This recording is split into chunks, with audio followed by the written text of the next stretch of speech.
नमस्कार, स्वागत है आप सबका एक बार पुनः संभवामि युगे युगे की इस यात्रा में, जहां हम सुन रहे हैं श्री हरि के 8वें अवतार कृष्णावतार की कथा। और इस गाथा का ये 7वां चरण है। आज महाभारत के युद्ध भूमि में श्री कृष्ण का पदार्पण हो चुका है। अर्जुन के रथ के सारथी हैं वे। पितामह शर शैया पर पड़े हैं। गुरु द्रोण ने सेनापति का पद संभाल लिया है और ऐसा चक्रव्यूह रचा है गुरु द्रोण ने, जिसकी बलि चढ़ गया है अर्जुन का वीर पुत्र अभिमन्यु। निहत्थे अभिमन्यु की उस चक्रव्यूह में निर्मम हत्या कर दी गई है। नितांत अकेला अभिमन्यु चक्रव्यूह में घुसता चला गया, लेकिन कोई भी और धनुर्धर भीम इत्यादि उसकी सहायता के लिए अंदर पहुंच ही नहीं पाए। कौरवों ने सारे नियम युद्ध के ताक पर रख दिए थे और फिर दुर्योधन, कर्ण, जयद्रथ आदि 7 महारथियों ने अकेले उसको घेर लिया और एक के बाद एक फिर 7 ने उस निहत्थे वीर पर तलवार का प्रहार किया। वहीं अभिमन्यु वीर गति को प्राप्त हो गया। अर्जुन बेहद क्रोधित है। अपने पुत्र की मृत्यु के लिए उन शत्रुओं का सर्वनाश करने का फैसला कर चुके हैं और सबसे पहले उन्होंने अगली संध्या का सूर्य ढलने से पहले जयद्रथ को मारने की शपथ ली है। तो आप जानते हैं इससे आगे की कथा। सूर्यास्त पूर्व में जयद्रथ को अब मृत्यु लोक पहुंचाऊंगा। प्रण करता यदि यह हुआ नहीं तो चिता स्वयं जल जाऊंगा। भयग्रस्त जयद्रथ भाग चला, पर किया द्रोण ने उसको निर्भय। शकट व्यूह की रचना करके छिपा दिया जयद्रथ को कुसमय। तो जयद्रथ तो डर गया, अर्जुन के डर से भाग गया, छिप गया, लेकिन गुरु द्रोण ने उसको अभयदान दिया। उसकी रक्षा के लिए शकट व्यूह की रचना की और जयद्रथ को छुपा दिया। प्रातः पार्थ नमन कर गुरु को सैन्य व्यूह में हुए प्रविष्ट। कट कट गिरने लगे शीश, धड़ पर धड़ गिरे हुए अवशिष्ट। 7 अक्षौहिणी कौरव सेना पार्थ प्रहार से भूल उंठित। साक्षात काल था नाच रहा, समरांगण में हो अति क्रोधित। सुबह होते ही अर्जुन अपने कर्म पथ में, अपने युद्ध कार्य में रत हो गए। कौरव सेनाओं के शीश काट काट कर गिरा रहे थे। 7 अक्षौहिणी कौरव सेना को उन्होंने धूल चटा दी थी। समरांगण में मानो साक्षात काल नाच रहा था, लेकिन उनके मन मस्तिष्क में तो केवल जयद्रथ का चेहरा घूम रहा था, जिसे मारने का उन्होंने उस संध्या तक प्रण किया था। लेकिन जयद्रथ तो छिप गया था अर्जुन के डर से और अर्जुन के प्रण को भी वो जानता था। तो संध्या होने से पहले तो वो किसी भी हाल में बाहर निकलने वाला नहीं था। तो उसको बाहर निकालने के लिए अब श्री कृष्ण ने अब एक चाल चली। माया से की संध्या हरि ने, माया से की संध्या हरि ने, सूरज डूबा पश्चिम दिश ओर। प्रणहारा अर्जुन जा लेटा, सजी चितात व्यथित घोर। तो कृष्ण ने अपनी माया ऐसी फैलाई कि सूरज डूब गया, संध्या हो गई। तो इसका अर्थ यह था कि अर्जुन अपना प्रण पूरा नहीं कर पाए, तो उन्होंने चिता सजा ली, क्योंकि यही प्रण था उनका। ये बात जयद्रथ तक भी पहुंच गई। अब वो खतरे से बाहर था। छिपा जयद्रथ बाहर झांका, दिखी मात्र गर्दन की छोर। छिपा जयद्रथ बाहर झांका, दिखी मात्र गर्दन की छोर। फिर निकला माया से सूरज, बढ़ चला बाण जयद्रथ की ओर। तो सब कृष्ण की माया थी। उन्होंने तुरंत उस छुपते सूरज को फिर से उजागर कर दिया। फिर निकला माया से सूरज और श्री कृष्ण के एक इशारे पे अर्जुन का बाण चल दिया सीधे जयद्रथ की ओर, और गांडीव से निकला वो अचूक बाण अपने निशाने पर पहुंच गया। योजना विफल हो जाने पर द्रोण हुए अत्यंत प्रचंड। अब रात्रि युद्ध ने पकड़ा जोर, धरती पर बिखरे रुंड मुंड। द्रुपद विराट पांचाल आदि ने द्रोण अस्त्र से दिया प्राण।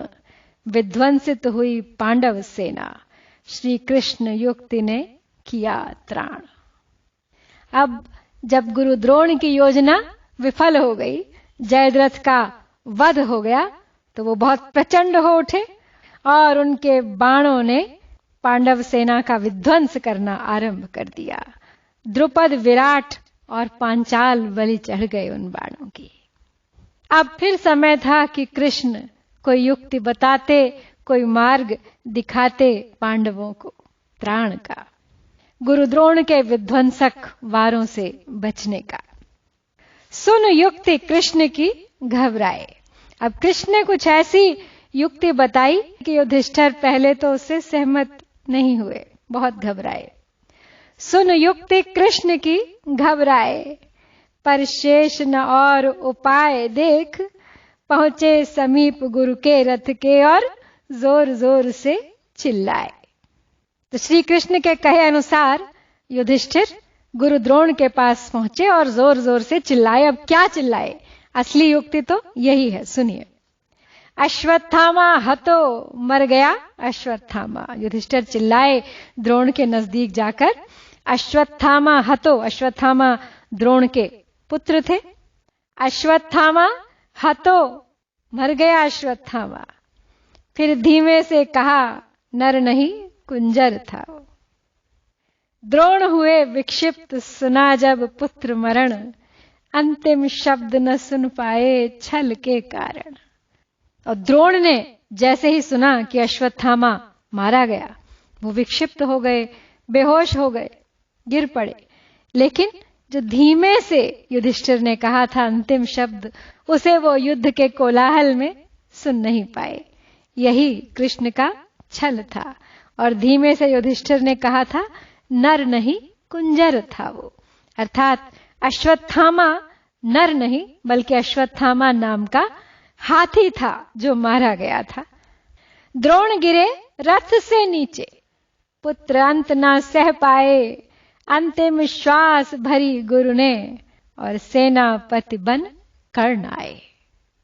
तो गुरु द्रोण का इस प्रकार अंत हो गया। और अब कौरव सेना का दायित्व, सेनापति का दायित्व संभाला सूर्यपुत्र कर्ण ने। भीषण संग्राम किया कर्ण ने, अर्जुन भी थे उन्मत्त युद्धरत। अब वास्तविक संग्राम होने वाला था कर्ण और अर्जुन के बीच। भीषण संग्राम किया कर्ण ने, अर्जुन भी थे उन्मत्त युद्धरत। गिरते थे कुरुक्षेत्र में वीर, हत आहत लोहू में लथपथ।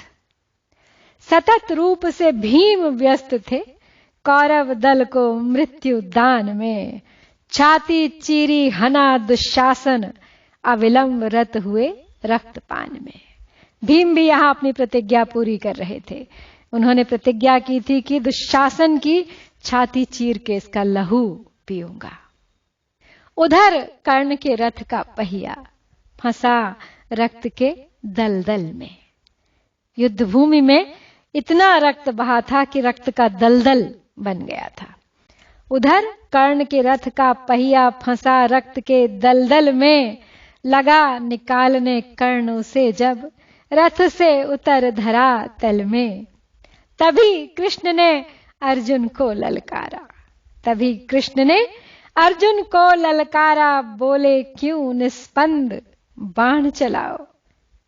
बाण चलाओ यही कर्ण था, चक्रव्यूह में कुटिलों के संग। याद दिलाया कृष्ण ने कि ये कर्ण भी उन 7 महारथियों में था जिन्होंने मिलकर अभिमन्यु का वध किया था छल से। तो तुम क्यों रुके हुए हो?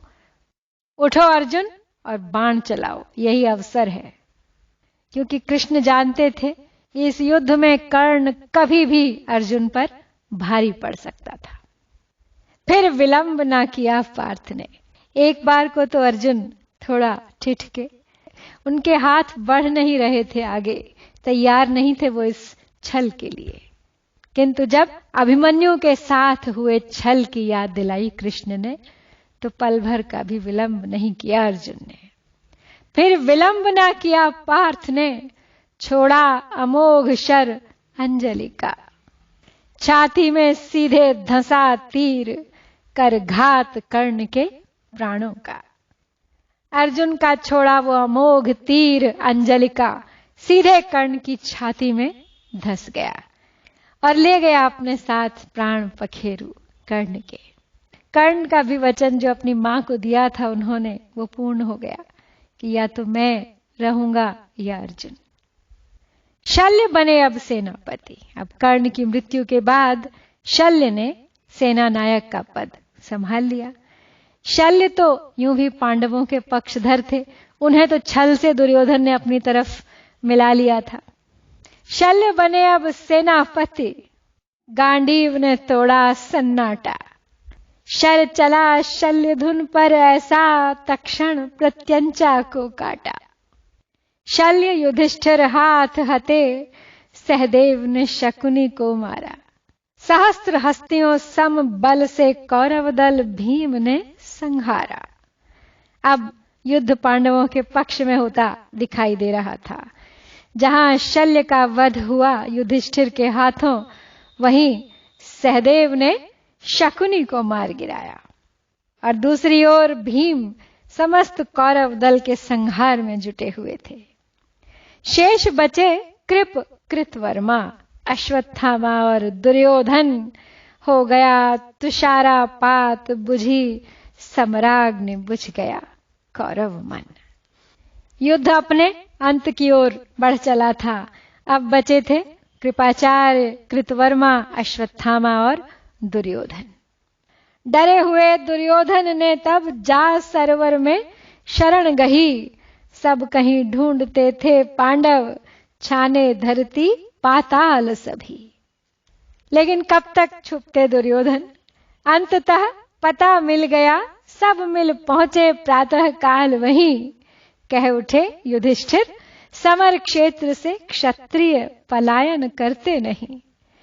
अब भी दुर्योधन को अपना छोटा भाई मानकर कुछ सीख ही दे रहे हैं कि इस प्रकार क्षत्रिय युद्ध भूमि से पलायन नहीं करते।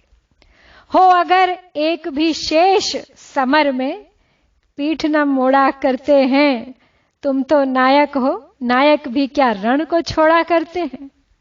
दुर्योधन से कह रहे हैं युधिष्ठिर, हो अगर एक भी शेष समर में, अगर एक भी कोई सैनिक बचा हुआ है युद्ध में, तब भी पीठ न मोड़ा करते हैं।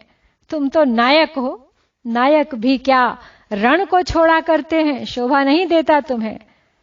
तमतमा उठा क्रोधी दुर्योधन, झटपट जल से बाहर आया। भीम खड़े थे गदा उठाए, देख घृणा से मुस्काया। ललकार गदा ले दोनों दौड़े, गदा युद्ध घमसान हुआ। कोई नहीं किसी से कम था, शीघ्र न कुछ परिणाम हुआ। तो अब ये भी संकेत था श्री कृष्ण को कि कोई युक्ति सोचनी पड़ेगी, क्योंकि इस युद्ध का तो कोई निर्णय होता दिखाई नहीं दे रहा था। तब जंघा का संकेत कृष्ण ने दिया, भीम ने समझ लिया। गदा घुमा जंघा तोड़ी, धरती पर उसको सुला दिया। अब ये भी कहानी है कि जंघा ही क्यों, कृष्ण ने भीम को संकेत दिया कि इसकी जंघा पर वार करो, और जंघा पर वार करते ही दुर्योधन को भीम ने धरती पर पटक दिया, सुला दिया। अब हुआ ऐसा था कि गांधारी के पति धृतराष्ट्र तो नेत्रहीन थे, तो स्वयं गांधारी ने भी अपने पति की इस कमी को अपने जीवन में ढाल लिया था और अपनी आंखों पर भी पट्टी बांध ली थी। इतने वर्षों तक दृष्टिहीन की तरह से जीवन बिताया था उन्होंने, और इतना कठोर समर्पण उनका अपने पति की ओर था कि उनकी आंखों में एक ऐसी शक्ति प्रवेश कर गई थी जो अद्भुत थी।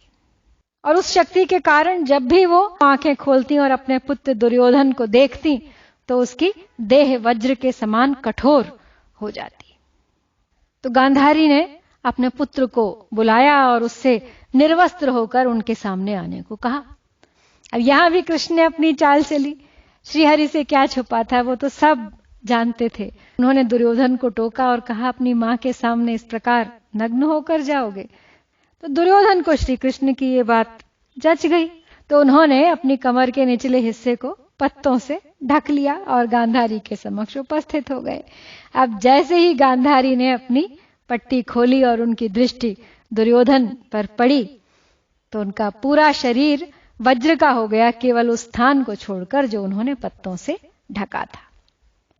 बस वही स्थान दुर्योधन का कमजोर रह गया और कृष्ण ने भीम को इशारा कर यही बात समझाई थी कि दुर्योधन की जंघा पर वार करो।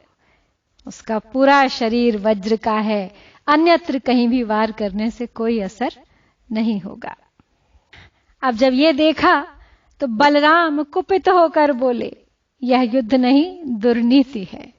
अब आपको यह भी जानकर आश्चर्य होगा कि श्री कृष्ण पांडवों के पक्ष में थे और बलराम कौरवों के पक्ष से युद्ध लड़ रहे थे। बलराम कुपित होकर बोले, यह युद्ध नहीं दुर्नीति है।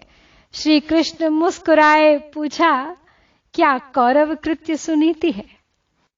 कृष्ण ने अपने बड़े भैया बलराम से कह दिया, यदि ये दुर्नीति है तो जो कुछ कौरवों ने किया वो भी कोई सुनीति नहीं है।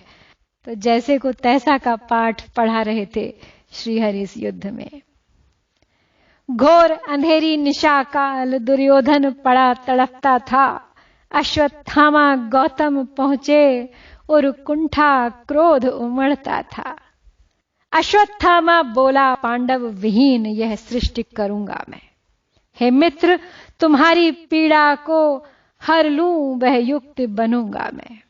तो दुर्योधन की वो हालत देखकर अश्वत्थामा पहुंचे उनके पास और ये प्रण ले लिया कि मैं इस सृष्टि को पांडव विहीन कर दूंगा। और बस ये प्रण लेके अश्वत्थामा चल दिया पांडवों के शिविर की ओर। अभी अंधेरी निविड़ रात्रि में जा काटूं शीश पांडवों के। कुरराज श्वास थामे रखना, लौटूंगा कष्ट मिटा करके। बोले बस क्षण भर रुकिए, मैं अभी गया और अभी आया। अभी तुरंत जाके उन पांडवों के शीश काटकर तुम्हारे सामने लेकर आता हूं और तुम्हारे सब कष्ट मिटाता हूं। अश्वत्थामा पांचाल शिविर पहुंचा, सिर काटे पांचों के। समझा पांचों पांडव सोए, पर थे वो पुत्र द्रौपदी के।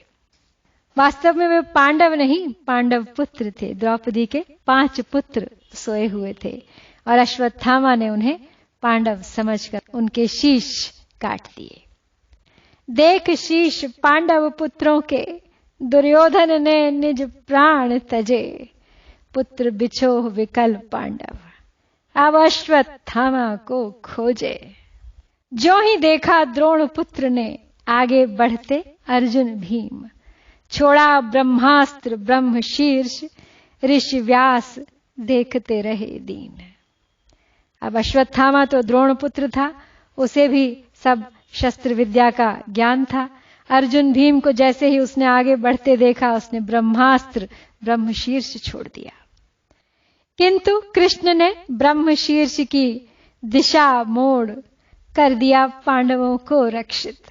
लेकिन कृष्ण ने जब अश्वत्थामा को वो ब्रह्मास्त्र छोड़ते देखा तो उन्होंने उसकी दिशा को ही मोड़ दिया। किंतु कृष्ण ने ब्रह्म शीर्ष की दिशा मोड़ कर दिया पांडवों को रक्षित। पर एक अंश उत्तरा गर्भ पर गिरा, न था सर्वथा अपेक्षित।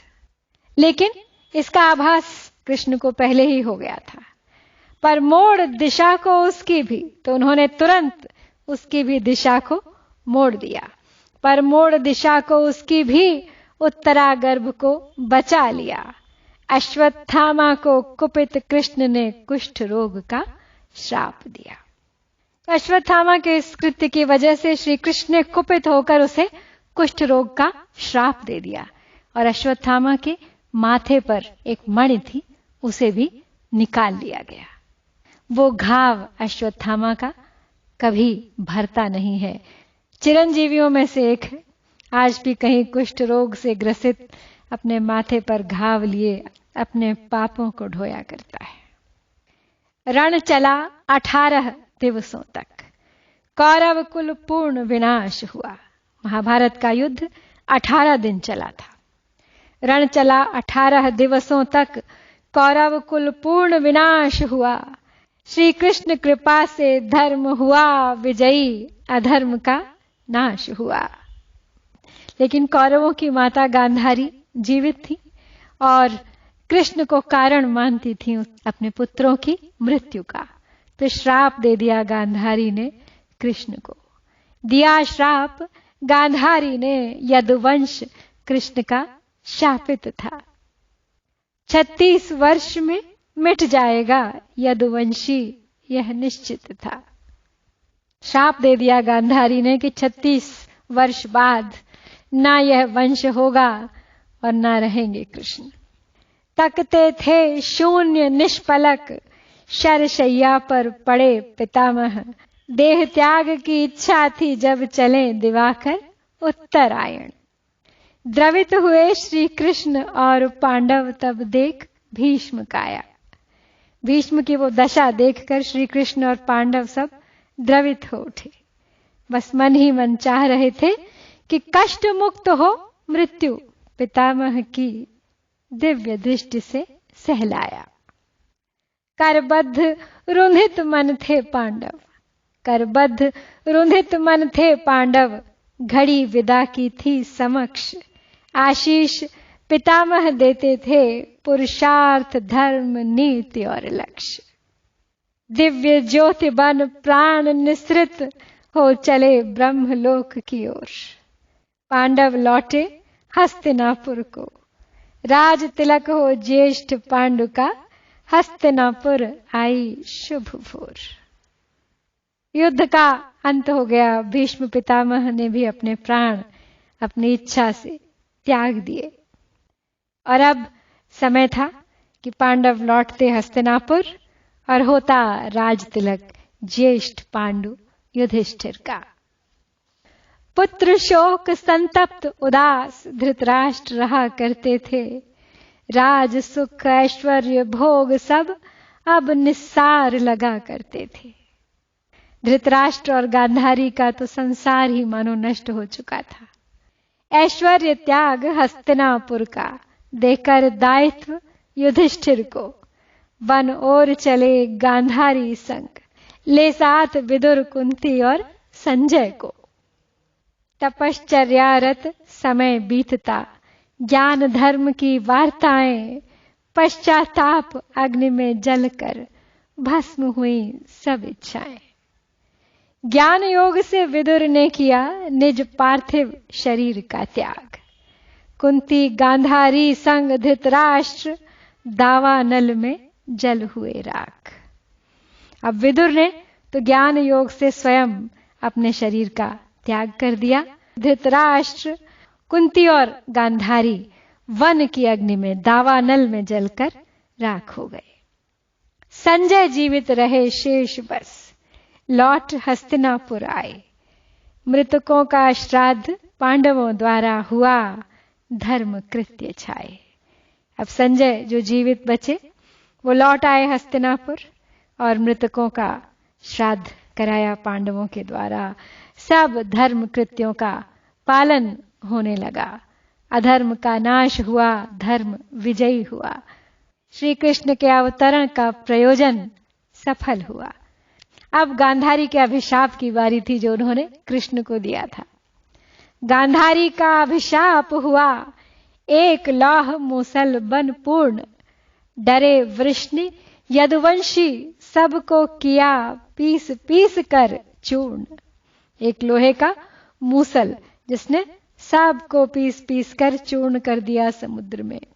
फेंका चूर्ण समुद्र किनारे, कुछ पौधों का रूप लिया। कुछ को उखाड़ करके प्रहार यदुवंशियों ने निज कुल का स्वयं विनाश किया।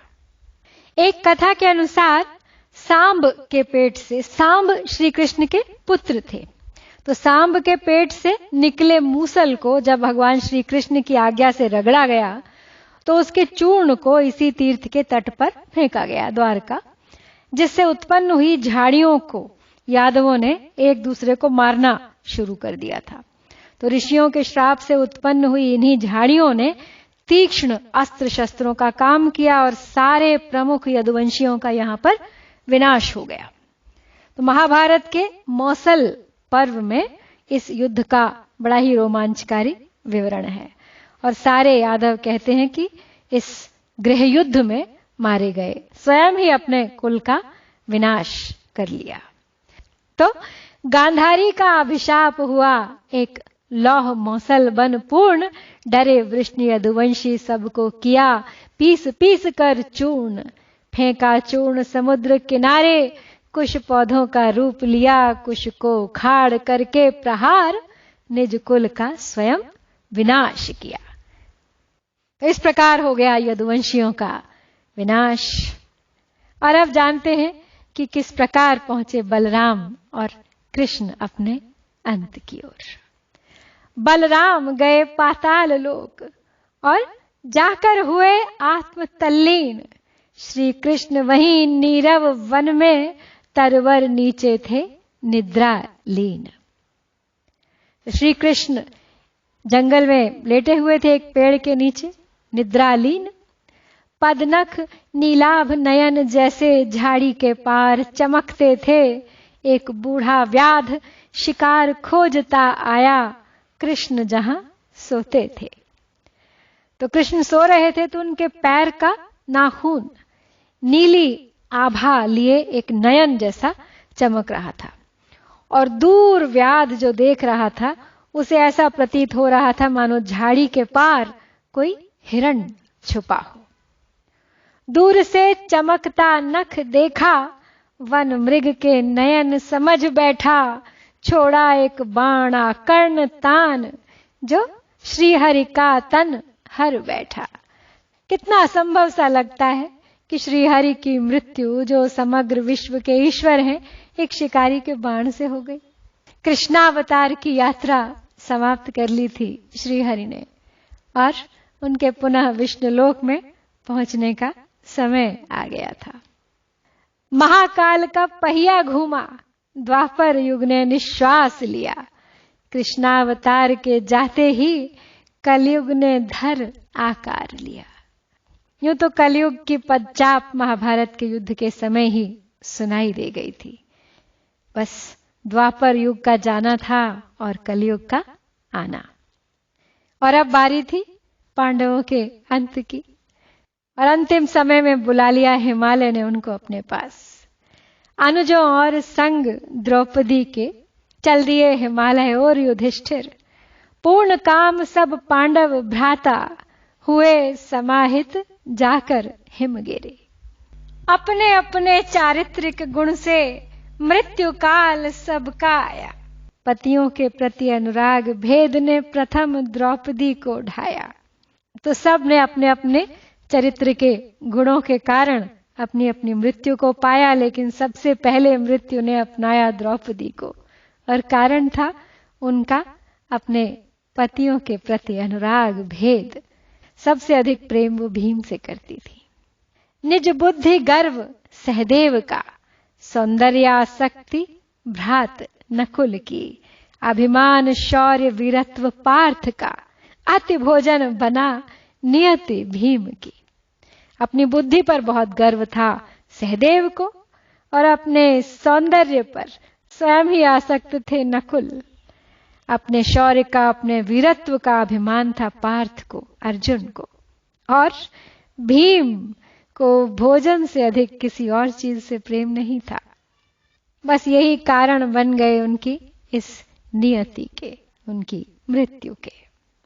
बस श्वान शेष था संग युधिष्ठिर, तभी एक रथ स्वर्ग से आया। छोड़ श्वान को स्वर्ग जाऊं मैं, मन को यह किंचित नहीं भाया। अब बचे थे युधिष्ठिर और उनके संग एक कुत्ता जो शुरू से ही उनके साथ साथ चला जा रहा था। तो उन्हें लेने के लिए स्वर्ग से अब एक रथ आ पहुंचा, लेकिन युधिष्ठिर उस श्वान को अकेला छोड़ जाने को तैयार नहीं थे। ये थी युधिष्ठिर की परीक्षा की घड़ी। श्वान स्वयं ही धर्मराज थे, माया रूप त्याग तक्षण, अभिषिक्त किया युधिष्ठिर को, धर्मलोक को किया गमन। अब उस कुत्ते के रूप में स्वयं धर्मराज थे युधिष्ठिर के साथ। युधिष्ठिर धर्मराज के पुत्र माने जाते हैं। तो उन्होंने तुरंत ही अपना माया रूप त्यागा और युधिष्ठिर को अभिषिक्त किया अपने स्थान पर, धर्मलोक को किया गमन। इसीलिए युधिष्ठिर को धर्मराज माना जाता है। स्वर्गलोक को गए युधिष्ठिर, हो सवार स्वर्गिक स्यंदन पर। अब उस स्वर्गिक स्यंदन यानी रथ पर सवार होकर युधिष्ठिर चल दिए स्वर्गलोक की ओर। लेकिन गुरुवध हेतु असत्योक्ति ने प्रथम कराए नरक के दर्शन। लेकिन युधिष्ठिर को भी स्वर्ग जाते जाते पहले नरक के दर्शन हुए, और उसका कारण था उनका वो असत्य जो उन्होंने द्रोण वध के लिए कहा था। जब अश्वत्थामा हतो कहकर युधिष्ठिर चिल्लाए थे, वही उनकी असत्योक्ति कारण बनी कि स्वर्ग से पहले उन्हें भी हुए नरक के दर्शन। तो इस प्रकार सभी पांडवों ने भी अपनी अपनी गति को प्राप्त किया। पूर्णावतार थे कृष्ण विष्णु के, धर्म कर्म अवतरण ध्येय था, पाप कृत्य आसुरी आचरण की समाप्ति ही उन्हें श्रेय था। श्री कृष्ण पूर्णावतार थे विष्णु के, धर्म की संस्थापना के लिए आए थे, अधर्म के नाश के लिए आए थे, आसुरी आचरण की समाप्ति के लिए आए थे, और पूर्ण करके वो काम अब उन्होंने भी किया प्रस्थान विष्णु लोक को। कार्य किए सब पूर्ण, पुनः प्रस्थान किया निज लोक, कर्म ज्ञान भक्ति की व्याख्या का जग में जगमग आलोक। अपने सब काम पूर्ण करके अपने लोक विष्णु लोक की ओर चल दिए श्री हरि। विश्व को सिखा गए कर्म योग का, ज्ञान योग का, भक्ति योग का पाठ। मनुष्य जीवन के पूर्णतम स्वरूप थे वो, दे गए वो अमर अमिट ज्ञान गीता का, एक कभी न बुझने वाला आलोक पुंज समग्र सृष्टि को, अर्जुन को माध्यम बनाकर। द्वापर जा रहा था और कलयुग धीरे धीरे अपने पांव जमा रहा था, और अब आवश्यकता थी फिर एक अवतार की जो मानवता को प्रेम अहिंसा सत्य व संवेदना का पाठ पढ़ा सके।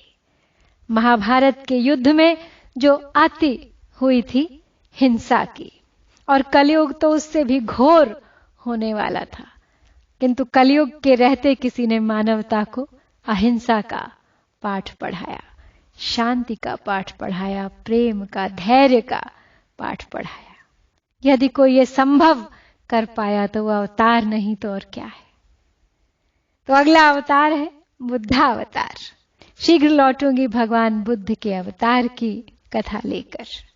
बने रहिए मेरे साथ इस यात्रा में अंत तक। जय श्री कृष्ण, जय श्री हरि, जय भारत।